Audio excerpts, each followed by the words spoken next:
Okay, I mentioned that I wanted to give you some tutorial on how to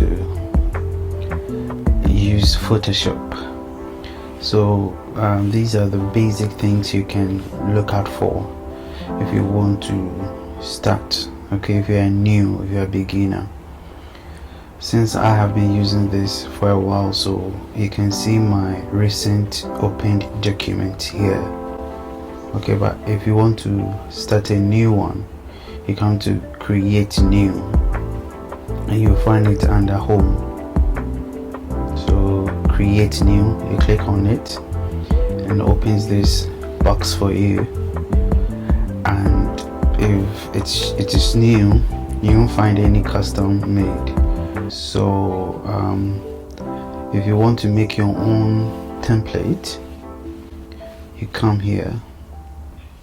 Okay, this gives you the name of the file you want to create. Okay, so let's say tutorial. So we get the tutorial there, that's the name. Then we come here, we want to set the width. When we talk about the width, talk about this size from one point to this point. We talk about the height from the top part to the down part. That makes up the entire dimensions of the canvas. Okay, so the template is also called canvas. That's the wide area you are going to work, and it gives you the width and the height, and we have the orientation, either for it to be portrait, that's the top, which means the height will be longer than the width. Okay, or you want it landscape, which means the width will be longer than the height. Okay, then we come here, it gives you options. Either you work in pixels, you work in inches, you work in centimeters, you work in meters, or you work in points, or you work in picas. But usually you can work in pixels if you already know the dimensions you want to work with. And the resolution, the higher the resolution, the quality of your pixels or the image, okay, that you make. And you always make sure that you live in pixel per inches. You can leave it here and it's good. And here, color mode, you have options to choose. We have bitmap, grayscale, RGB color, CMYK color, and love color. For now, let's not talk too much about what all these things do. And if you are going to work, send your work via the social media, post it on Instagram, post it on Facebook or WhatsApp, RGB is the best mode, color mode you should choose, and always leave it at 8-bit. Okay, and here when I mentioned the resolution, I said the higher the resolution, the quality, the better the quality of the image. So usually you can increase it, but I leave it at 300. Some leave it at 72. I want a better one, so I leave it at 300. Now you come to the background. You can leave it at white or black background. So background color, that's a color you want to choose, or you can leave it on a template, a transparent mode, or you can customize it, but we can leave it at white. That's all that we need to know about this place. The rest will come later. Now let's say that we are going to post it on Facebook or on a status, so it should be square, which means the width should be equal to the height, and the higher the number, the quality it appears. So then we click on OK. So it brings us to the canvas we want. So this is the working area. Now at this point, I want us to look at certain features that will help us to work with Photoshop. And the first is, let's look at the left corner here. The icon here that looks like a house, if you click on it, it takes you back to where, if you want a new canvas, you click on create new, or there is an image you want to click so that you would use to open a new tab for you, so that if you want to pick up and use it in the new area you chose, you can pick it up there. Okay, so that's the first thing. Then we come down beneath that icon. We have what looks like a cross with different arrowheads. Okay, and it's called the move tool. You see it here, the move tool. You can click on V, the letter V, to get the move tool. Okay, and what the move tool does is what you saw me doing here. You just pick it, and you use to drag around the canvas.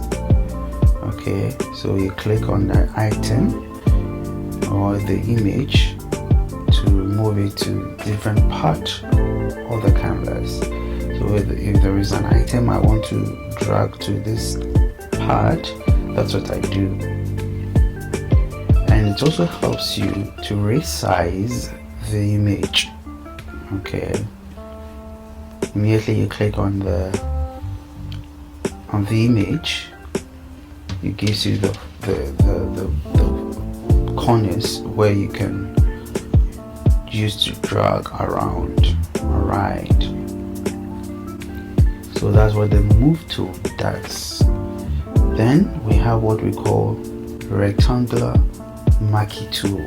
You can also click on letter M to activate it. Okay, so should we try it? Letter M. You see, it gives us, that rectangular marquee tool. And just as you can see in the image here, you use it. Okay, let me go back to the image. You see, you use it to select a particular area, so that if you want to use that area you have selected for something, you can use it. Now we come to the next tool. We call it polygonal lasso tool. It also does almost the same thing like the rectangular marquee tool, but this one gives you more flexibility to trace a particular object that you like.